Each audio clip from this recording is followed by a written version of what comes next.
जब भाई चलाए ना अपने फेसबुक से। नमस्कार, न्यूज़ एनसीआर के फेसबुक लाइव पे ह्यूमंस ऑफ फरीदाबाद के 32वें एपिसोड में आप सभी का स्वागत है। आज हम जिस व्यक्ति विशेष से आपको मिलवा रहे हैं वो एक सोशल एक्टिविस्ट हैं और उनका ज़्यादातर काम और उनका कार्य क्षेत्र जो है वो है रूरल बेल्ट यानी ग्रामीण क्षेत्र से जुड़े हुए हैं। वो हमने अपने पिछले कुछ एपिसोड्स में खास ध्यान दिया है ग्रामीण क्षेत्रों पर और उसकी वजह खास यही है कि जिस हिसाब से हम देख रहे हैं कि कोरोना के केसेस ग्रामीण क्षेत्रों में बढ़ते चले गए और शायद उस ओर ध्यान नहीं गया, या तो प्रशासन का या मीडिया का या हॉस्पिटल्स का। तो ये आप सभी के लिए जानना ज़रूरी है कि वहाँ लोग रहते हैं और दिक्कतें वहाँ भी हैं और शायद शहरी लोगों से ज़्यादा दिक्कतों का सामना उन्हें करना पड़ रहा है, जहाँ बेसिक अमेनिटीज़ जो मूल सुविधाएं हम कहते हैं एक नागरिक को मिलनी चाहिए वो भी नहीं पहुँच पाती। तो आज मैं अपने प्लेटफॉर्म पे इस शो में स्वागत करती हूँ अनिल चेची जी का। नमस्कार। अनिल जी जो है वैसे छात्र संघ और छात्रों से जुड़े हुए हैं। इनका अपना एक संगठन है, आपका अपना छात्र संगठन, और इन्होंने उसको बनाया भी इसलिए था कि ये छात्रों के साथ साथ ग्रामीण क्षेत्र में इसी चीज़ पर जोर देना चाह रहे थे कि अगर युवा शिक्षित हो और उसको अपने राइट्स के बारे में जानकारी हो, अपनी ड्यूटीज़ के बारे में जानकारी हो, तो वो ही आगे आने वाले देश में आने वाले टाइम में वही देश को संभालेंगे। तो अनिल जी, सबसे पहले तो आपसे महामारी पर बात करेंगे क्योंकि आप ग्रामीण क्षेत्र से हैं और आप बिल्कुल रूट्स से जुड़े हुए हैं। तो और जाहिर है आपकी पकड़ भी है एक छात्र नेता होने के कारण और एक सोशल एक्टिविस्ट। तो ये बताइए कि महामारी में पहले क्या क्या चैलेंजेस फेस करने पड़े गांव में और आपने उनका सामना कैसे किया? मैम, सबसे बड़ी बात तो ये है कि जब ये महामारी आई तो उस टाइम गांव में ज़्यादातर जो लोग हैं वो एक तो एजुकेटेड कम है जी। वो इसको सीरियस नहीं ले रहे थे। हाँ, पहले तो यही कह रहे थे कि ये तो वैसे ही मजाक है, कुछ भी नहीं है, बेकार की बात है। लेकिन जैसे धीरे धीरे केसेस बढ़ने शुरू हुए और जब रोज़ न्यूज़पेपर्स में, न्यूज़ चैनल्स में जब लोगों ने सुनी कि आज इतनी दिक्कत है यहाँ हुई, आज ऑक्सीजन की दिक्कत, आज बेड की दिक्कत, जब धीरे धीरे ये प्रॉब्लम्स बढ़ने लगी तो लोगों को सच में लगने लगा कि भाई कुछ ना कुछ तो ये है, तभी लोग इतने परेशान हैं। फिर जब हम लोगों ने ये चीज़ देखी, हमने एक ग्रुप बना रखा है गांव में, स्पेशली अपना एक ग्रुप है। अच्छा। मॉर्निंग वॉक के नाम से हमारा एक ग्रुप है जिसमें गांव के कुछ मौजूद लोग हैं, कुछ एजुकेशन से संबंधित है, कुछ गवर्नमेंट नौकरी से संबंधित है, कुछ के अपने बिजनेस है, कुछ किसान हैं। अच्छा। तो ऐसे हमने 10-15 लोगों की एक टीम है जो मिलके काम करती है। जब हमने इस बीमारी के बारे में देखा तो फिर हमने बैठ के चर्चा की कि भाई ऐसे तो लोग दिक्कत में आ जाएंगे अगर नहीं मानेंगे, तो हम क्या करें। तो उसके लिए फिर हमने रणनीति बनाई कि भाई हम जाएंगे, पहले तो हमने गांव को सैनिटाइज करना है। सबसे बड़ी बात है कि एक बार जो एक गली और गांव घर ये सब सैनिटाइज हो जाएंगे तो कुछ ना कुछ जो वायरस है उसका प्रभाव कम होगा। तो हमने गांव की गलियों को सैनिटाइज कराया। उसके बाद फिर हम गए कि यार गांव में इकट्ठे बैठते हैं लोग, हाँ, ताश खेलते हैं। ये लॉकडाउन में बहुत बड़ी समस्या रही है। ताश खेलते हैं, हुक्का पीते हैं। तो हम उन लोगों के पास गए कि भाई आप कुछ दिन के लिए दूर बैठें, ठीक है, आप रुक नहीं सकते घर के अंदर। आदत हो जाती है कि गांव का जो व्यक्ति है वो घर के अंदर नहीं रुक सकता, और जब तक वो 4 लोगों के पास नहीं बैठ जाएगा तो उसको वैसे मज़ा नहीं आता जी। तो हमने लोगों से स्पेशल कहा कि ठीक है, आप घर के अंदर नहीं रुक सकते, कम से कम अगर आप किसी चौपाल पे बैठे हो तो गैप बना के तो बैठ सकते हो। दूसरा, मास्क, गांव में मास्क को बड़ा मजाक मानते हैं, लेकिन उस एक दूसरा हमारे पास उसको समझाने का तरीका था कि ज़्यादातर सभी लोग स्वाफी कपड़ा कुछ ना कुछ रखते हैं। तो हमने उनसे कहा कि ठीक है, आप मास्क मत लगाओ, आप ये स्वाफी से अपना मुंह तो रख सकते हो। बिल्कुल। उसमें भी कई बार दिक्कत आती है। मान लो मैं ही अगर मुंह ढक के चला जाऊं तो सामने वाला कहता हाँ तेरे से मुझे बीमारी लग जाएगी, तू तो बीमार है। कई प्रॉब्लम्स आई, लेकिन धीरे धीरे लोगों को हमने समझाया, उन्हें मास्क हमने बांटे। कुछ लोग ऐसे थे जो सैनिटाइज़र के बारे में नहीं पता थी। एक छोटा सा उदाहरण भी है कि हम सैनिटाइज़र बांट रहे गए तो एक बूढ़ी अम्मा थी, कहने लगी भैया ये क्या चीज़ है, इसका मैं क्या करूँगी, ये कौन सा साबुन है, इससे मैं बाल धोऊंगी, टूथपेस्ट, कई तरह की बात आई। फिर उन्हें समझाया कि अम्मा ये ऐसे निकलता है, ऐसे हम करते, इससे जब हम कुछ खाना खाते हैं, कहीं बाहर से आते हैं जाते हैं तो वायरस होता है। तो इसको डालने से हम थोड़ा वायरस से दूर हो जाते हैं और उसके बाद हमें काम करना है, कुछ चीज़ टच करनी है फिर ये लगाना है। तो ऐसे लोगों को हमने समझाया और उसका सबसे अच्छा फ़ायदा ये हुआ कि मेरा गांव मीरपुर कौराली मेरा गांव है, जो होडल विधानसभा के अंदर आता है और जिला पलवल के अंदर है जी। तो उसका सबसे अच्छा प्रभाव ये हुआ कि मेरा गांव बिल्कुल कोरोना वायरस से मुक्त रहा। वाह, बहुत बढ़िया। हाँ, ये मेरे गांव की बहुत अच्छी बात रही कि मेरे गांव में कोई भी ऐसा केस नज़र नहीं आया। हाँ, एक बार फीवर का चला था, वो तो हर गांव में हर घर में फीवर आया था, लेकिन कोई भी ऐसा सीरियस केस नज़र नहीं आया। हाँ, एक दो केस थे जो गांव से बाहर थे जी। वो गांव में नहीं थे, वो गांव से बाहर थे, लेकिन उनको भी हम गांव में लेके आए और गांव में रहने के बाद आज वो लोग बिल्कुल हेल्थी हैं। सबसे बड़ी बात जो अनिल जी ने मुझसे बताई थी और मैंने पूछा भी था कि कोरोना के कारण एक भी मृत्यु नहीं हुई है गांव में। ये सबसे बड़ी, ये इस बात का प्रमाण है कि जो इनकी टीम ने और इन्होंने जो जितने भी कदम उठाए वो सफल रहे और किसी को कोई दिक्कत नहीं आई। जहाँ तक जन सुविधाएं या मूल सुविधाओं की बात है अनिल जी, तो सबसे पहले ये बताइए कि आपके गांव और उस क्षेत्र की जनसंख्या कितनी है और वहाँ हॉस्पिटल या मेडिकल फैसिलिटी के नाम पे क्या है? मैडम, मेरे गांव की जो जनसंख्या है वो 12,000 के लगभग है, लेकिन ये हमारे साथ एक बहुत बड़ा मजाक है कि मेरे गांव में मेडिकल फैसिलिटी के नाम पे बिल्कुल ही शून्य है।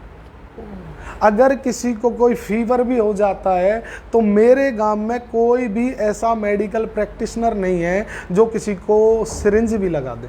और नियरेस्ट फैसिलिटी कहाँ है? नियरेस्ट फैसिलिटी बगल में गांव है, गुलावत गांव है, पिंगोड़ है, या फिर थोड़ा बड़ा कस्बा हसनपुर है, या पलवल है, या होडल है। मेरे गांव में कोई भी मेडिकल फैसिलिटी के नाम पे कुछ है ही नहीं। ये बड़ी भारी प्रॉब्लम है। तो यानी किसी बीमार व्यक्ति या कोई गर्भवती महिला या कोई बुजुर्ग हो तो उसे आपको दोपहिया या चौपहिया वाहन, बिल्कुल स्कूटर, बाइक या गाड़ी पे ले जाना पड़ेगा। कितनी दूर तक? आधा घंटा, पौना अगर घंटा का रास्ता? केस थोड़ा ज़्यादा है, सीरियस है, तो कम से कम कुछ भी नहीं तो हमें 1 घंटा तो चाहिए। पलवल तक हमें पहुंचना पड़ेगा।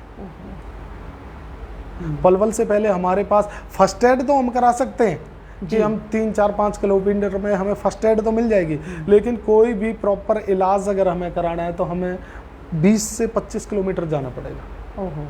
और रास्ते तो ऐसे हैं ही कि जहां हमें 1 घंटा लगेगा वहाँ उन रास्तों की वजह से 1.5 से पौने 2 घंटे लगने ही लगने। जी। तो आपने ये जो बात की कि आपको गांव को सैनिटाइज कराना पड़ा, ये वाकई ज़रूरी हो जाता है। और क्योंकि शिक्षा के अभाव के कारण या शायद अवेयरनेस या जानकारी ना होने के कारण ऐसा हो जाता है कि गांव में सैनिटाइज़र का यूज़ या सैनिटाइजेशन का महत्व नहीं पता होता, क्योंकि इससे पहले ये महामारी तो हमने भी 100 सालों में कई ऐसे हैं जिन्होंने देखा ही नहीं या सुना ही नहीं था कभी। तो आपने उन लोगों को शिक्षित कैसे किया? और दूसरी बात ये कि सरकार से आपको उसमें क्या सपोर्ट मिला? देखो मैम, सरकार से तो हमें कोई सपोर्ट नहीं मिला। ये तो हमने अपने बेस पे अपने साथियों की मदद से जैसे भी हमसे हुआ हम लोगों ने मिलके, क्योंकि ये स्टेप किसी ना किसी को तो उठाना था। अगर हम भी और लोगों की तरह ये छोड़ दे कि ठीक है भाई रहने दो, तो फिर तो बेकार था। क्योंकि जो हमारा ग्रुप था उसमें कुछ एजुकेटेड लोग थे जो अपने टीचर हैं, स्कूल भी चला रहे हैं। मैं अपनी बात कहूँ, मैं खुद भी MA हूँ, MA हिंदी, MA हिस्ट्री, और अभी मेरी MA पॉल साइंस चल रही है, सीटेट क्वालिफाइड हूँ, BEd हूँ। तो हमारे जैसे लोग थे जिन्होंने ये बात सोची कि भाई ये काम हमें करना चाहिए, और हमने आपस में बात करी, सैनिटाइजेशन का प्रोग्राम रखा, फिर ये सारा चाहे वो इम्यूनिटी बूस्टर की गोलियां हमने लोगों को दी। क्योंकि हाँ जी, ये बताइए कि आपने और क्या क्या करवाया? हाँ, ये जो बीमारी है, जैसे जैसे हम सुन रहे थे कि भाई जिनकी इम्यून पावर कमज़ोर है, इम्यूनिटी कमज़ोर है, वो जल्दी इसकी जकड़न में आ रहे थे। जी। तो इसके लिए हमने होम्योपैथिक दवाइयाँ हैं, हमारे एक भाई हैं अनीश पाल जी और एक सलूजा जी हैं, उनकी मदद से हमने ली, और वो फरीदाबाद से ले जाके हमने गांव में लोगों को इम्यूनिटी पावर की गोलियां दी ताकि वो बीमारियों से बचें, उनकी इम्यूनिटी बढ़े।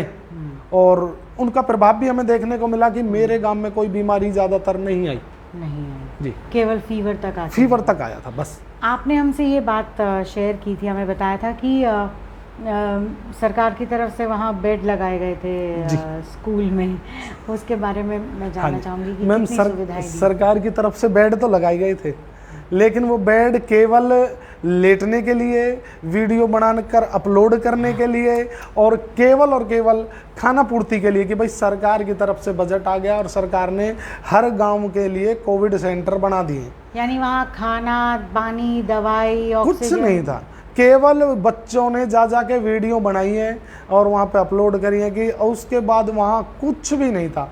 ना कोई वहाँ पे डॉक्टर्स की टीम की, चलो कोई ना कोई डॉक्टर्स ना हो, उनके कोई कंपाउंडर हो, असिस्टेंट हो, कोई तो हो। जी। ना कोई वहाँ पे सिलेंडर की सुविधा, जैसे ऑक्सीजन की किल्लत थी या बुखार की दवाई, कोई पीसीएम हो, कुछ था ही नहीं, केवल बेड डाल दिए। क्या फायदा उसका? कुछ नहीं, सरकार से फंड आया वो लगा दिया सरकार ने हर गांव के लिए। शायद मेरे हिसाब से जो मैंने सुना कि अकॉर्डिंग टू पॉपुलेशन जो एक मिनिमम प्राइस उन्होंने 50,000 रखा था मेरे हिसाब से। अच्छा 50,000 के करीब सरकार ने हर गांव के लिए भेजा था। अब पता नहीं वो 50,000 कहाँ आया, क्या हुआ, किसके अंडर में आया, हमें नहीं पता। तो आपने ये जो सैनिटाइजेशन करवाया और ये जो जितने मास्क, सैनिटाइज़र बांटे, इम्यूनिटी बूस्टर दिए, इसकी फंडिंग आपने कहा फंड्स, तो इसकी फंडिंग कैसे की आपने? ये तो हमने अपने आप की, हमें किसी से कोई सहायता नहीं मिली। ये तो मैं, मेरे जो और साथी थे, जो ग्रुप के लोग थे, उन जैसी जिससे हेल्प बनी उन लोगों ने की और हमने फिर गांव में बांटी। यानी अपनी जेब से पैसे लगा के आपको ये जन सुविधाएं देनी पड़ी। जी, ये बड़े दुर्भाग्य की बात है कि हम बात करते हैं और फिर हम कहते हैं कि भारत में शिक्षा होनी चाहिए और डिजिटाइजेशन होना चाहिए, लेकिन अगर इस तरह से ग्रामीण क्षेत्रों को निगलेक्ट किया गया है तो ये निहायत ही बहुत बड़ी एक तो केयरलेस मिस्टेक है प्रशासन की ओर से, सरकार की ओर से, कि जो जन सुविधाएं हैं वो भी उन तक नहीं पहुंचाई गई, which is a very big risk. क्योंकि अगर हम ये सोच रहे हैं कि ग्रामीण क्षेत्रों में बीमारी रहेगी और वहीं के वहीं ख़त्म हो जाएगी, तो ऐसा नहीं है। बीमारी शहर से गाँव में जाएगी तो गाँव से शहर में भी आ सकती है, ऐसा नहीं है। बिकॉज लोग तो आना जाना शुरू कर रहे हैं और अब तो जैसे जैसे लॉकडाउन में थोड़ा सा रिलैक्सेशन हो रहा है, तो मुझे ऐसा लगता है कि रिस्क शायद और बढ़ेंगे, अब ज़्यादा बढ़ेंगे क्योंकि अब आना जाना शुरू हो जाएगा। कुछ गांव में ऐसा भी है कि स्कूल्स हैं और लॉकडाउन से पहले वो चल रहे थे, पर लॉकडाउन के बाद सबसे बड़ा चैलेंज जो आया है वो ऑनलाइन क्लासेस को लेकर आया है। उस पर आपका कमेंट चाहूँगी, क्योंकि आप खुद इतने एजुकेटेड हैं। अगर C-TET करने के बाद और डबल ट्रिपल MA के बाद और B.Ed करने के बाद अगर एक व्यक्ति को इन सब चीज़ों के ऊपर भी चिंतन करना पड़े और इनके लिए सोचना पड़े, तो ऑनलाइन क्लासेस का क्या स्टेटस है वो बताइए। मैम, पहली बात तो रूरल और अर्बन में डिफरेंस है। अगर बात करें हम अर्बन की, तो ज़्यादातर पेरेंट्स भी अवेयर हैं जी। और एंड्रॉयड फ़ोन बच्चों के पास होते हैं और पेरेंट्स बच्चों के साथ समय भी देता है। उसका कारण ये भी रहा कि लॉकडाउन में ज़्यादातर सबका काम वर्क टू होम रहा, ज़्यादातर सबने अपने घर से बैठ के काम किया और उन्होंने बच्चों के साथ अपना टाइम स्पेंड भी किया। लेकिन इसके उलट अगर हम बात करें ग्रामीण की, तो वहाँ बिल्कुल स्थिति उलट है। स्थिति उलट, उसका कारण सबसे बड़ा यही कारण रहा क्योंकि जिस टाइम ये महामारी स्टार्ट हुई अप्रैल और मई, आपको पता है अप्रैल का जो महीना होता वो सबसे ज़्यादा काम का महीना होता, क्योंकि अप्रैल में हमारी जो गेहूं की फसल है इसकी कटाई की स्टार्टिंग होती है। जी। तो पेरेंट्स चाहे कोई भी हो, एक किसान की अगर हम बात करें, उसके लिए जो सबसे बड़ी बात होती है अपने अन्न के दाने को घर में ले जाना होता है। बिल्कुल। अब वो उस टाइम कहाँ से, तो वो बच्चों के लिए ज़्यादातर जो प्रॉब्लम्स रही है, एंड्रॉयड फ़ोन कहाँ से अफोर्ड करें। बिल्कुल। दूसरी, अगर वो बच्चों को एंड्रॉयड फ़ोन दिला भी दे तो बच्चे इतने अवेयर नहीं थे, वो थोड़ी देर तो फ़ोन पे लगते हैं और उसके बाद ज़्यादातर बच्चों के फ़ोन गेमिंग में और दूसरी जो यूट्यूब वगैरह दूसरी जो एप्लीकेशंस हैं उन पे चले जाते हैं, क्योंकि पेरेंट्स साथ नहीं, माँ बाप नहीं बैठ सकता। उसका कारण ये है कि पेरेंट्स गांव में जो है वो काम में ज़्यादा बिजी होता है। शहर में बल्कि पेरेंट्स ने लॉकडाउन में बच्चों को टाइम स्पेंड किया साथ में, लेकिन गांव के अंदर जो पेरेंट्स रह रहा है वो बच्चों के साथ टाइम स्पेंड नहीं कर पा सकता। उसका कारण है कि उसका खेत का काम, खेत से फ्री होगा तो उसका अपना पशुओं का काम, चाहे उनके लिए चारा लेके आना, उनका दूध निकालना, उसका नहलाना, खिलाना पिलाना, बहुत काम हो जाते। तो वो कब तक बच्चों के पास बैठ के देखे। बल्कि गांवों में तो ये कहावत है कि हम बच्चों को स्कूल में भेजते ही इसलिए हैं कि हम बच्चों को समय नहीं दे पाएंगे। अगर हम ही बच्चों को समय दें तो फिर हम स्कूल में क्यों भेजेंगे। बिल्कुल सही है। जबकि शहर में इसके उलट है।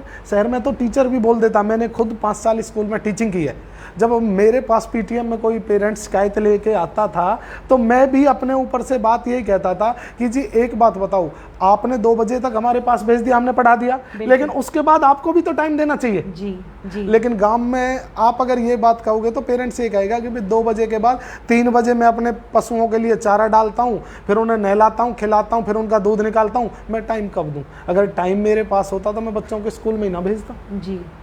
तो ये बड़ी भारी प्रॉब्लम रही है जो ये ऑनलाइन क्लासेस की है। तो मैं जहाँ तक मेरा यकीन है, मुश्किल से 20 या 25% बच्चे ऐसे रहे होंगे जिन्होंने प्रॉपर ऑनलाइन क्लासेस ली होंगी, नहीं तो 75 to 80% बच्चों ने ऑनलाइन क्लासेस नहीं ली।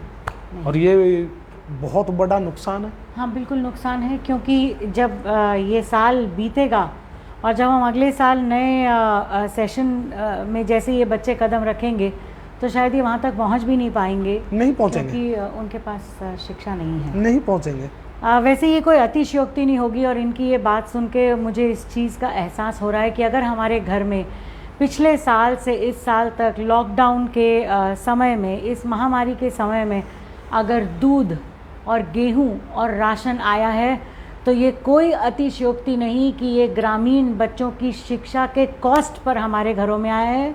क्योंकि हम अगर बहुत आराम से अपने बच्चों के साथ बैठ के उनकी शिक्षा पे फोकस कर रहे थे, उनके साथ हंसी खुशी टाइम बिता रहे थे, जिसे कि हम शहर वाले क्वालिटी टाइम कहते हैं, और हमें ये चीज़ सुनने की आदत भी होती है, तो ये क्वालिटी टाइम हम इसीलिए बिता पाए क्योंकि ग्रामीण क्षेत्र के माता पिता अपने बच्चों के साथ वो क्वालिटी टाइम नहीं बिता पाए, क्योंकि वो ही हमारे लिए वो अन्न और दूध जुटाने में लगे थे, और शायद हमें इस चीज़ का पता भी नहीं। ये सुनकर मुझे और भी इस चीज़ का दुख हो रहा है कि वो पेरेंट्स और वो बच्चे कितना ज़्यादा नुकसान भुगत रहे हैं।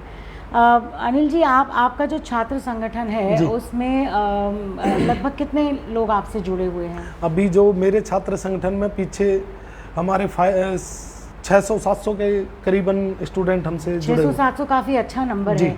तो क्या उन लोगों ने भी आपका साथ दिया इस महामारी में, क्योंकि जाहिर है वो युवा हैं सारे? हाँ बिल्कुल। कुछ हमारी टीम के लोगों ने अपने अपने गांवों में, अपने अपने क्षेत्रों में, कॉलोनियों में जहां वो लोग रह रहे हैं, किसी ने जैसे किसी से मास्क की सप्लाई हुई तो लोगों को मास्क दिए, किसी ने सैनिटाइजर बांटे, कुछ लोग तो ऐसे थे कि जिन्होंने लोगों को खाना तक भी खिलाया था। अच्छा। जैसा जिससे बना, जैसी जिसकी एबिलिटी थी, क्वालिटी थी, उन्होंने अपने अकॉर्डिंग अपने अपने क्षेत्रों में नज़दीकी लोगों को सब तरह की सहायता पहुंचाई, जैसे जिससे हुई थी। तो उनका सपोर्ट भी रहा? बिल्कुल बिल्कुल। ऐसा देखने में आया है, और ये भी एक बहुत अजीब सा लगता है एक पत्रकार होकर ये बात कहना कि ग्रामीण और शहरी क्षेत्रों में काफ़ी गैप रहता है और हम आपस में ही एक दूसरे को नहीं जोड़ पाते हैं, और सरकारें और प्रशासन तो क्या ही करेंगे। तो मुझे ऐसा लगता है कि ऐसे में शहरी जितने भी लोग हैं, और हम ह्यूमंस ऑफ फरीदाबाद कह रहे हैं, फरीदाबाद ह्यूमंस से भरा हुआ है, ऐसे बहुत से लोग हैं जो बहुत अच्छा काम कर रहे हैं। मैं उनसे खास अपने हर एपिसोड में इस चीज़ पर जोर देती हूँ कि ग्रामीण क्षेत्रों में बहुत चीज़ों की, बहुत सुविधाओं की ज़रूरत है। आप अगर किसी तरह से मदद कर सकते हैं, तो अगर आपको लगता है कि आप ऑनलाइन क्लासेस में किसी तरह से बच्चों की मदद कर सकते हैं, या उन तक कुछ ऐसे साधन पहुंचा सकते हैं, या खुद सोशल डिस्टेंसिंग का ध्यान रखते हुए, क्योंकि हम अवेयर हैं, हम वैक्सीनेटेड हैं, शायद हम में से बहुत सारे कोविड अफेक्टेड होकर ठीक भी हो गए हैं, तो हम भी उन तक पहुंचकर अपना थोड़ा सा समय, मैं जानती हूँ गर्मी बहुत ज़्यादा है, लेकिन अगर हम अपना थोड़ा सा समय निकाल के 2 घंटे 3 घंटे एक दिन के, या हफ्ते में 2-3 दिन उन तक पहुंचकर उनको कुछ कहानियाँ, कुछ अच्छी बातें समझा सिखा सकें, तो शायद उनका वो जो एजुकेशन का गैप हो रहा है उसे पूरा किया जा सकता है। एक सवाल मैं आपसे और पूछना चाहूँगी, इतनी सारी एजुकेशन लेने के बाद आप यहाँ क्यों फंसे हुए हैं? आप कहीं जाते, बहुत अच्छी नौकरी करते और बहुत पैसा बनाते। जी मैम, मैं जन्म मेरा गांव का है, 10th क्लास भी मैंने गांव से ही की। उसके बाद मैंने अपनी 11th 12th और बाकी जो आगे की हायर एजुकेशन है उसमें मैं फरीदाबाद में आ गया यहीं की। और जब मैं, अभी भी मुझे याद है जब मैंने नेहरू कॉलेज में एडमिशन लिया, ये बात है 2005 की। 2005 में जब मैंने ग्रेजुएशन में एडमिशन लिया, उस टाइम एक बड़ी भारी प्रॉब्लम थी नेहरू कॉलेज में, जो मुझे शुरू से ही लगती थी कि जो मेरे ग्रामीण क्षेत्र से बच्चे आते थे वो ट्रेन से आते थे। हाँ जी। क्योंकि पलवल से ज़्यादातर बच्चे पलवल से आते थे और वो आते थे ट्रेन से। और जब वो ट्रेन से आते थे तो जब वो कॉलेज के अंदर आते थे तो उस टाइम उन लोगों को पानी तक नहीं मिलता था कॉलेज में। नेहरू कॉलेज के अंदर जो उस टाइम तो पलवल और फरीदाबाद एक हुआ करता था, जिले का सबसे बड़ा कॉलेज, और उस कॉलेज के अंदर बच्चों को पानी तक नहीं मिलता था। उसका कारण ये था कि यहाँ अव्यवस्था फैली हुई थी। सबसे पहले तो हम लोगों ने, पलवल वाले जो मेरे दोस्त आते थे उन सबके साथ मिलके हमने इसी की लड़ाई लड़ी कॉलेज के अंदर। उन बच्चों के लिए हमने पानी की लड़ाई लड़ी और उसका हमारा प्रभाव भी हुआ कि कुछ समय बाद वहाँ पे वाटर कूलर लगाए, अच्छा, आरओ का पानी लगाया गया, और जब वो लोग आते तो उन्हें प्रॉपर पानी भी मिलने लगा। फिर हमने धीरे धीरे धीरे धीरे यही चीज़ देखी कि यार जो शहर का बच्चा है, हाँ, अच्छा एक चीज़ और जो मैं नोट कर रहा हूँ कि गांव के बच्चे में और शहर के बच्चे में बहुत अंतर है। गांव का बच्चा, उसको बस थोड़े से सहारे की ज़रूरत होती है, वो अपनी आवाज़ बहुत अच्छे तरीके से उठा देता है जी। जबकि शहर का बच्चा वो ना तो अपनी आवाज़ प्रॉपर उठाता है और ना कुछ, उसे तो ये कि जो तुझे पकी पकाई मिल जाए तू अपना खा लेना। चाहे इसका उदाहरण हम किसान की तरफ से ले ले, किसान अन्न उगाता है, मेहनत करता है, फसल सारा काम करता है, पूरी ज़िंदगी अपनी लगाता है, लेकिन उसे क्या मिलता है? उसका फ़ायदा कौन लोग उठाते हैं? जो दूसरे लोग बैठे होते। वही कहानी जब मैंने कॉलेज में आया, यहाँ पढ़ाई की, मैं देखता था कि यार सारी मेहनत हम लोग कर रहे हैं जी। चाहे कोई आंदोलन की बात हो, कोई बच्चों के एग्जाम से रिलेटेड बात जी, हो, जी, जी, सारी लड़ाई हम करते थे, लेकिन फ़ायदा किन लोगों को होता था? हम पीछे रह जाते थे। जो हमसे थोड़े से ही अच्छे होते थे वो अपना फ़ायदा उठा जाते। तो ये बात मुझे कहीं ना कहीं खटकी, और फिर मैंने एक दिन अपना मन बना लिया कि अब मैं शहर को छोड़ के, अब मुझे जो काम करना है कि मैं अपने जो प्रॉब्लम्स मैंने झेली है। एक वाक्य और मुझे याद आया, ये बात है 2009 की, मेरी 2008 की ग्रेजुएशन में मेरी एक पेपर में पॉलिटिकल साइंस में री दे दी। अच्छा। और मैं उस री को ठीक कराने रोहतक गया, तो रोहतक वालों ने मुझे प्रॉपर अटेंड नहीं किया। पूछा कहाँ से? पलवल से। जिस बंदे को मुझे अटेंड करना था उस बंदे ने मुझसे ये कह दी कि आज वो तो आया ही नहीं है। खुद उस बंदे ने मुझसे ये कहा कि वो तो आया ही नहीं है। अब सोचो मैं 150 पौने 200 किलोमीटर वापस आऊं, फिर अगले दिन मैं जाऊं। तो मुझे फिर किसी ने बताया कि यही वो बंदा है। तब मैंने उससे रिक्वेस्ट करी, और सच्चाई है मैं भी डरा सा था, गांव से नया आया, डर था। मैंने उससे रिक्वेस्ट करी और ये हुआ कि वो मेरे गलत नंबर चढ़ा रखे थे, उन्होंने वो सही कर दिया और मेरा हो गया। तो ये प्रॉब्लम मैंने सब समझी कि यार जब ये मेरे साथ आ सकती है तो ये तो किसी के साथ भी हो सकती है।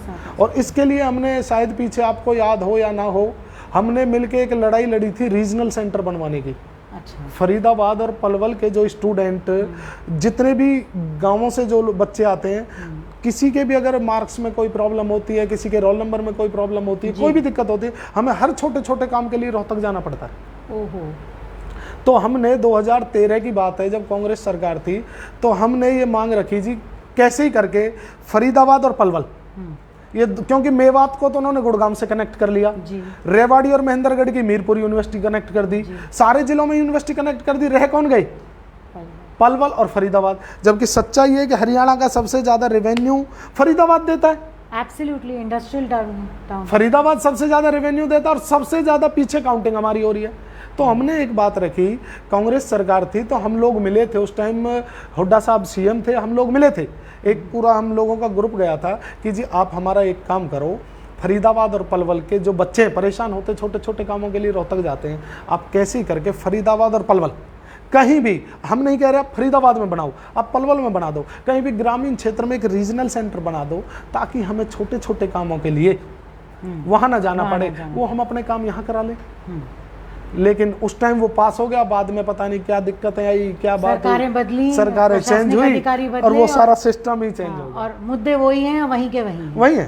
तो कहने का मतलब ये है कि हम लोग आवाज़ तो अपनी उठा लेते हैं, लेकिन हमारी आवाज़ को आवाज़ देते हैं हमें, फ़ायदा कोई और ले लेता है। ये हमारे साथ प्रॉब्लम है। तो मैं नहीं चाहता कि जैसे मैं हमारे साथ हुई है अब मेरा कोई छोटा भाई या कोई और मेरे जैसा दोस्त इस प्रॉब्लम को फेस करे। तो इसीलिए हम पहले से, या मेरी इच्छा है कि मैं शहर छोड़ के इसलिए मैं गांव गांव पे में, फोकस कर ये मेरा बहुत बहुत बढ़िया, लीडिंग बाय एग्जांपल, बहुत बेहतरीन उदाहरण आप सेट कर रहे हैं आने वाले बच्चों के लिए भी। प्रताप जी, हमारे पास कोई सवाल है या मैं आगे इनसे पूछूं? ओके, आपने ये बोला कि, और मैं इस बारे में जानना चाहती थी, पिछले कुछ एपिसोड्स में हमने ग्रामीण क्षेत्रों की जो समस्याएं सुनी तो लगभग सब जगह सेम समस्याएं हैं जी। और उनका सॉल्यूशन भी सेम है। किसके हाथ में है ये भी पता है, लेकिन एक्शन नहीं लिया जा रहा। पता नहीं कौन है जो इसको सुन रहे हैं या नहीं सुन रहे हैं। लेकिन आपने कभी आप चाहे बेशक नाम ना लें, पर कभी लेक्चरर्स में या टीचर्स में और शहर के बच्चों और उनके द्वारा कभी ऐसा महसूस किया कि आप लोग को अलग ट्रीटमेंट देने की कोशिश की जाती है? क्योंकि ये बात आपने बिल्कुल सच्ची कही कि एक शहर का बच्चा, मतलब मैं खुद शहर में पली बड़ी हूँ, मैं और मतलब मेरा बच्चा, हमारे बच्चों को सब कुछ मिलता है, इसलिए शायद वो हर चीज़ की वैल्यू उतनी नहीं समझते, उनको सब कुछ पका पकाया मिलता है। और ग्रामीण क्षेत्र के बच्चों को दे हैव इक्वल राइट्स, उनको पूरा हक है उतनी ही शिक्षा का, उतनी सुविधाओं का, लेकिन वो अक्सर पिछड़े रह जाते हैं और हम ही शायद अपने बच्चों को नहीं सिखा पाते कि उन्हें समान दर्जा देना है। तो आपको कभी लेक्चरर्स और स्टूडेंट से ये झेलना पड़ा? हाँ, ये है, एक वाकया ऐसा भी है।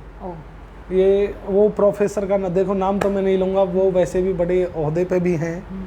मुझे अभी भी याद है जब ग्रेजुएशन चल रही थी तो वो कहते थे कि अरे यार तुम क्या लोगे पढ़ के, आज शुक्रवार है, फिल्म लगी है, आप फिल्म देखो जाके, सैटरडे और संडे वैसे ऑफ रखना, फिर मंडे को तुम आओ तो मैं तुम्हें बता दूंगा पूरे सप्ते का काम, तुम अपना आराम से लो। तुम्हें क्या करना है? जब भी तुम्हें वही काम करना है, अपने खेत में लगना है, फसल उगानी है और वही करना, तुम कौन से अफसर लग जाओगे? ठीक है, शादी हो जाएगी, ये चल जाएगी बात की बच्चे पढ़ रहे हैं, शादी हो जाएगी, करना क्या है तुम्हें? यानी अगर शिक्षक भी ये मान रहा है कि शिक्षा जो है वो खेतीबाड़ी में भी कोई मदद करने वाली नहीं, तो ये फिर से मैं कहूँगी बहुत दुर्भाग्यवश बात है कि अगर शिक्षक ही नहीं समझेंगे शिक्षा की वैल्यू, क्योंकि ऐसा नहीं है कि सिर्फ शहरी लोगों को शिक्षा की ज़रूरत है, ग्रामीण लोगों को भी ज़रूरत है। आज अगर हम ऑर्गेनिक वेजिटेशन की बात करते हैं, और हम ये भी चाहते हैं, हम ही जैसे लोग चाहते हैं कि ऑर्गेनिक वेजिटेबल्स हमें सस्ती मिले, हमें रेड वीट, ब्लैक वीट चाहिए, ब्राउन राइस चाहिए, ये हमारे लिए बहुत हेल्दी है, तो उसे उगाएगा कौन? जाहिर है हम अपने बैल्कनीज़ और गमलों में और छोटे छोटे घरों में नहीं उगाएंगे। वो सभी कुछ जो हमारी हेल्थ के लिए ज़रूरी है वो एक किसान से आएगा, वो ग्रामीण क्षेत्र से आएगा, वो ग्रामीण बेल्ट से आएगा, और उन्हें भी शिक्षा की उतनी ही ज़रूरत है। वो जितने शिक्षित होंगे उतना ही बेहतर अन्न वो देश को और हम लोगों को देंगे, और उसका बेनिफिट हम सभी को मिलेगा जी। एक सवाल मैं आपसे और जानना चाहूँगी, ये कोरोना अभी हमें पता है कि थर्ड वेव आएगी, लेकिन कैसी आएगी, किस पे कितना असर है, अभी इस पर कोई कमेंट्स नहीं हो सकते। इससे रिलेटेड और आगे अपने गांव से रिलेटेड आप क्या प्लान, मतलब आपका रोड मैप क्या है, क्या सोचा है आपने आगे? मैम, जैसे मैंने बताया कि भाई हमने इस काल में जो काम किए, अब हमारा एक नेक्स्ट हमने काम जो सोचा है, उससे पहले मैंने बताया कि हमारा एक ग्रुप है गांव में जी। तो जब मुझे अभी भी याद है जब मैं गांव में गया था, जब मैंने मूड बनाया कि भाई गांव में रहना है, गांव के लोगों के साथ काम करना है, तो मेरे गांव में पार्क है बड़ा अच्छा, लेकिन उस टाइम उसकी इतनी दुर्दशा थी कि उसकी घास पीली पड़ चुकी थी। तो ये भी एक हम सौभाग्य कहें या कुछ भी कहें कि पिछला जब लॉकडाउन लगा तो ज़्यादातर जो लोग शहर के अंदर थे, चाहे वो एजुकेशन से जुड़े, उनमें से 80% लोग गाँवों में चले गए थे। अच्छा। हाँ, और जब वो लोग गांवों में चले गए, हम जैसे भी थे, तो जब हमने देखा कि यार ये पार्क की दुर्दशा है, तो हमने एक दो बार बोला भी प्रशासन में कि भाई इसको कराओ, और हमें आश्वासन भी मिला, इसमें कोई आश्वासन मिला, 2 बार 3 बार आश्वासन मिला, मना उन्होंने किया नहीं। उन्होंने बोला कि भाई इस मंडे को हो जाएगी या दिवाली पे हो जाएगी, तब हो जाएगी, आश्वासन दिया, कोई मना नहीं किया। लेकिन जब हमने उनका देखा कि यार आश्वासन मिल रहे हैं और हम सारे लोग सक्षम है जी, तो हम क्यों जाए, क्यों ना हम ही मिलके कदम उठाए। तो हम एक 10 लोगों की हमारी टीम है, तो जो सुबह हम 5 साढ़े 5 बजे सारे आज उस पार्क में, हम ही क्या, आज ज़्यादातर गांव के बुजुर्ग, बच्चे, लेडीज़, वो सब सुबह 5 बजे 4 बजे आज उसका फ़ायदा उठा रही है। अच्छा। हम लोगों ने उस पार्क की खुद पाइप मंगाया और उस पार्क में चारों तरफ पानी की सप्लाई डलवाई अच्छा। खुद ने, और आज उसका ये प्रभाव है कि आज उसमें इतनी अच्छी प्रॉपर घास है कि आज देखने से लगता है कि हाँ भाई सच में हम किसी पार्क के अंदर हैं। ऐसे ही अब हमने आगे का रोड मैप यही तैयार किया है कि अब हमारे गांव के 4 रास्ते हैं। हम अब जैसे अब की बार ऑक्सीजन की बड़ी भारी प्रॉब्लम हुई, जी। जबकि गांवों में पेड़ भी बहुत है फिर भी प्रॉब्लम हुई जी। तो अब हमने सोचा है कि ज़्यादातर आपने देखा होगा कि सड़क के जो किनारे हैं ज़्यादातर खेतों से रुक गए हैं, वो पेड़ होते थे पहले, पेड़ रहे नहीं रहे, हर किसी ने पेड़ काट दिए, ज़्यादातर बेच दिए काट के। अब हमने प्लानिंग की है कि हमारे गांव के चारों तरफ जो रास्ते हैं, हम चारों रास्तों पे और पेड़ लगाएंगे, और पेड़ भी छोटे वाले नहीं, बड़े पेड़ लेके आएंगे और प्रॉपर उन पेड़ों की देखरेख करेंगे, देखभाल करेंगे, ताकि जब भी कोई गांव में आए तो एक ऐसी नज़ीर पेश हो कि भाई उस गांव में जब जाते हैं तो पेड़ लगे हुए हैं, ताकि आने वाली पीढ़ी को भी कुछ लगे कि हाँ भाई सच में ही पेड़ हैं, ऑक्सीजन है। आज ये जो लड़ाई हम लड़ रहे हैं ऑक्सीजन की, पता लगे कि कल को ये दिक्कतें ना हो। दूसरी जो गांव में सबसे भारी प्रॉब्लम मैंने अब फेस की है, इस चीज़ के लिए मैं शहर को अच्छा मानता हूँ। अच्छा क्या, उनकी प्रॉब्लम है, उनकी मजबूरी है पानी की। शहर में आज भी लोग, मैं फेसबुक लाइव आके भी हाथ जोड़ के रिक्वेस्ट कर रहा हूँ अपने सभी जो भी मेरे साथी देख रहे हैं और जो भी गांवों के अंदर रहते हैं, आप सबसे हाथ जोड़ के विनती है कि जो हम पानी को व्यर्थ बहाते हैं, गांवों में जो समरसीबल लगे हुए हैं, पहले एक नल से 5 परिवार काम करते थे। एक नल होता था और उस पे 5 परिवार काम कर लेते थे। शहर के एक घर में 5 नल हैं, वो भी कम पड़ते हैं। और आज जैसे ही लाइट आती है समरसीबल चलता है और पानी नालियों में ऐसे बहता है, पानी ऐसे बहता है बहुत। अब मुझे 1 चम्मच धोनी, उसके लिए भी मैं नल टूटी चला रहा हूँ, तो गलत है, बिल्कुल गलत। तो वेस्टेज ऑफ वाटर है। तो मैं तो कह रहा हूँ कि जैसे आज लड़ाई हमने ऑक्सीजन के लिए लड़ी है, हो सकता है अगली लड़ाई हमें पानी के लिए लड़नी पड़े। बिल्कुल से। तो मैं तो हाथ जोड़ के ये रिक्वेस्ट कर रहा हूँ, अगर मैं जाता हूँ लोगों को समझाता हूँ जिनका पानी चलता हुआ देखता हूँ कि भाई अगर 1 बाल्टी पानी से काम चल सकता है, आप 1 बाल्टी लगाओ, आप क्यों 5 बाल्टी नहा रहे हैं? हम प्रॉपर समरसीबल चला रखा है, वो पानी कहाँ जा रहा है? 1 बाल्टी पानी से भी नहा लेंगे। बिल्कुल। तो अब हम लोगों ने प्लानिंग यही की है, पहले हम पेड़ लगाएंगे गांव को चारों तरफ, उसके बाद हम घर घर जाके जो भी ज़्यादातर समरसीबल चलाते हैं उनसे हाथ जोड़ के रिक्वेस्ट करेंगे कि जितना आपको पानी चाहिए आप एक बार उसे बाल्टी में, ड्रम में कहीं ले लें, स्टोरेज, हाँ स्टोरेज कर लें, ताकि जो पानी वेस्ट हो रहा है वो नाली में जा रहा है तो वो तो वेस्ट है, बिल्कुल, उसका क्या फ़ायदा है।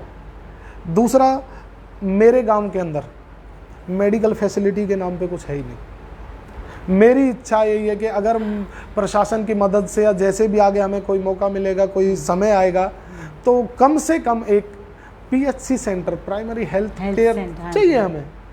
PHC सेंटर तो हमें चाहिए जी। तो PHC सेंटर की मांग है। जो एक और प्लानिंग हमने की है, आज आपको भी पता है कि गांवों के अंदर सिविल की नौकरी तो है नहीं जी, केवल अगर है तो डिफेंस की सर्विस है। मैं इस पर भी आने वाली थी बात में। हाँ जी, डिफेंस की सर्विस है।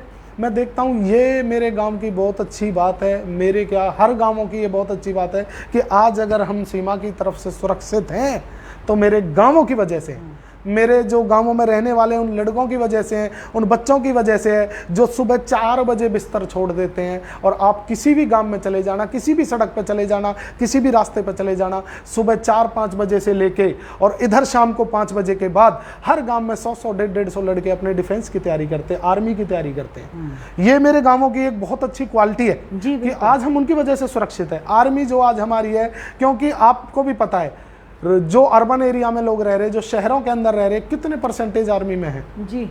आर्मी तो सारी गांवों की देन है। बस एक दिक्कत है जो मुझे नजर आती है, वो प्रॉपर फिजिकल फिट तो होते हैं, एक्सीलेंट रेस मारेंगे, प्रॉपर जो उन्हें फिजिकल ट्रेनिंग होती है वो सारी करते हैं, बस वो मार खाते हैं फिर वहीं आके टेस्ट में, रिटर्न में, वो रिटर्न में आके मार खाते हैं। मैं कह रहा हूँ कि मेरे जैसे जो भी भाई हैं, मैंने खुद ने प्लानिंग की है, मेरे अपना गांव में जो बैठक है मेरी खुद की प्लानिंग है, आगे जैसे ही मुझे थोड़ा सा और, चाहे मुझे अपने ग्रुप से हाथ जोड़ना पड़े, किसी से मांगना पड़े, कुछ भी करना पड़े, जितना मुझसे होगा मैं करूँगा। मेरी इच्छा है कि जो भी मेरे गांव के बच्चे फिजिकल टेस्ट पास करेंगे उनके लिए फ्री कोचिंग, ताकि उन्हें कोचिंग के लिए शहर ना जाना पड़े। बहुत ही बढ़िया। फ्री कोचिंग हम उन्हें, मैं अपनी जगह दे सकता हूँ, गांव में ऐसी जगह सबकी पड़ी है जी। 3 टीचर हम हायर कर सकते हैं। बहुत अच्छा। अगर टीचर हायर नहीं है, मैं गांव में, मेरे गांव में डॉक्टर मेरे गांवों में होते हैं, टीचर मेरे गांवों में अच्छे पढ़े लिखे बच्चे, बीटेक एमटेक, तो क्या वो बच्चे मैथ्स की, साइंस की, हिंदी की, इंग्लिश की, रीजनिंग की तैयारी नहीं करा सकते? बिल्कुल करा सकते हैं।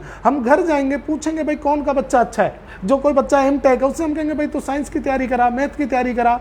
तो कम से कम जो बच्चे शहर के अंदर जा रहे हैं उनका 1 घंटा जाने का, 1 घंटा आने का खराब हो रहा है, उसके बाद पैसे खराब हो रहे हैं। तो मेरी इच्छा ये है कि मैं प्रॉपर अपनी जगह गांव के लड़कों को दूंगा, और गांव के अंदर ही जो बच्चे क्वालिफाइड हैं, जो सच में कैपेबल हैं, जो पढ़ा सकते हैं, उनसे बच्चों से हाथ जोड़ेंगे, उनसे गुजारिश करेंगे कि भाई आप पढ़ाएं। अगर आपको, हम नहीं कह रहे कि फ्री में, क्योंकि फ्री की चीज़ तो कोई नहीं लेता, फ्री की वैल्यू नहीं है, फ्री की वैल्यू नहीं है। मैं नहीं कह रहा कि फ्री में कराना है, तो हम कहेंगे कि आप पढ़ाओ और हम आपको पैसे भी देंगे, जैसा हमसे होगा। ज़्यादा नहीं देंगे तो कम देंगे। इससे कम से कम 4 बच्चे 5 बच्चे भी अगर सिलेक्ट हो जाते हैं तो 4-5 फैमिली सिक्योर हो जाएंगी। जी। प्रताप जी, हमारे पास सवाल है क्या? हाँ, एक संदीप चंदेला जी हैं, वो पूछ रहे हैं कि आपके चैनल के माध्यम से मेरा अनिल चेची जी से अनुरोध है कि हमारे गांव में ये जो युवा पीढ़ी नशे का प्रकोप इन पर हावी हो रहा है, उस पर भी थोड़ा ध्यान दें। जी संदीप भाई नमस्कार।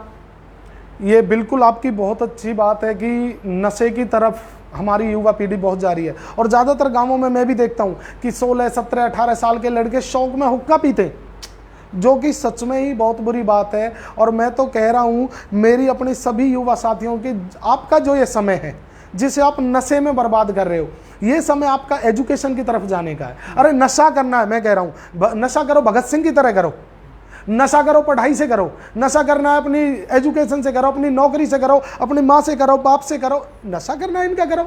अगर आप ये जो नशा है स्मोकिंग का, ड्रिंकिंग का, ये नशा बिल्कुल गलत है। और मैं तो हाथ जोड़ के अपने सभी युवा भाइयों से यही विनती करता हूँ, निवेदन करता हूँ कि आपकी जो एज है, ये एज नशा करने की नहीं है। नशा ही करना है तो नशा करो, अपनी पढ़ाई से करो, नौकरी के बारे में करो, अपने परिवार से करो, इनका नशा करने का जीवन जीने के लिए बिल्कुल एक अच्छा हेल्थी लाइफ जियो, तो वो नशा होना चाहिए। बिल्कुल। हाँ जी।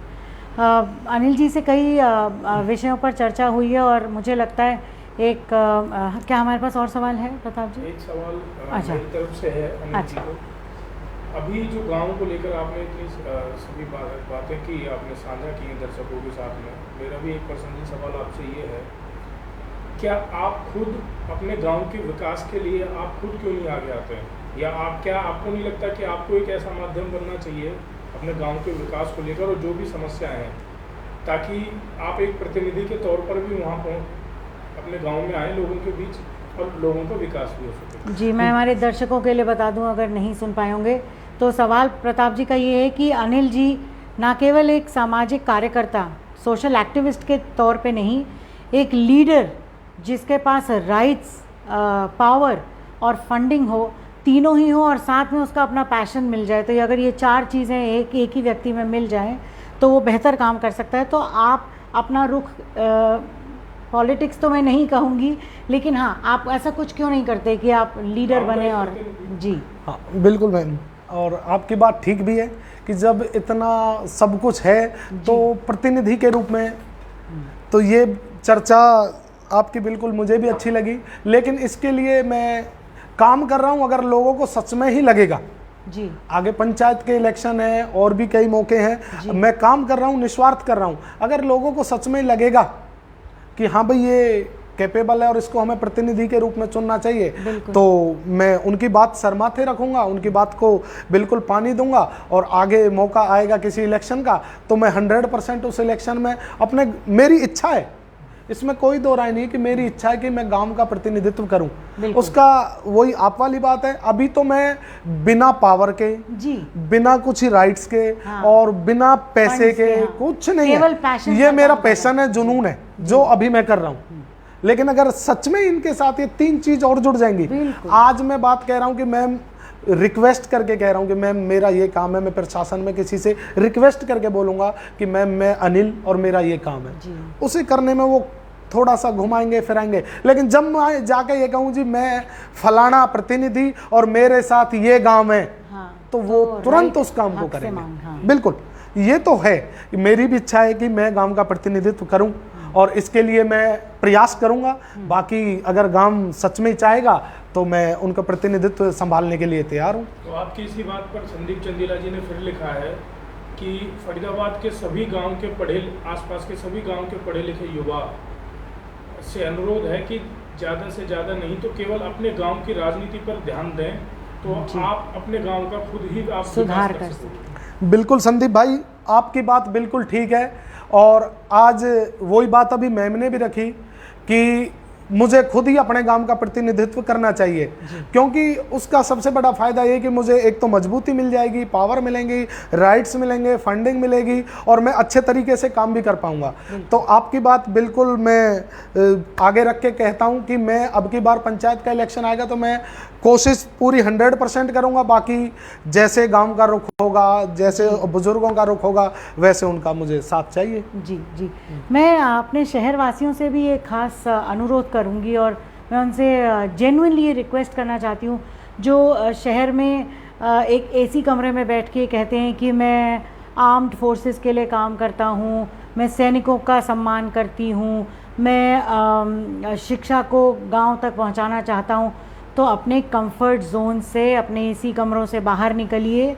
हम एसी से बाहर कदम नहीं रख पाते और ऐसे बहुत से लोग हैं जिनके कारण ना सिर्फ हमें दूध अन्न मिल रहा है, बल्कि जिनके कारण हम अपने घरों में सुरक्षित हैं, जो सीमाओं पे हैं, तैनात हैं। इस टाइम उन लोगों को सपोर्ट कीजिए, अपने बैरियर्स तोड़िए, अपने डिस्टेंस को कम कीजिए।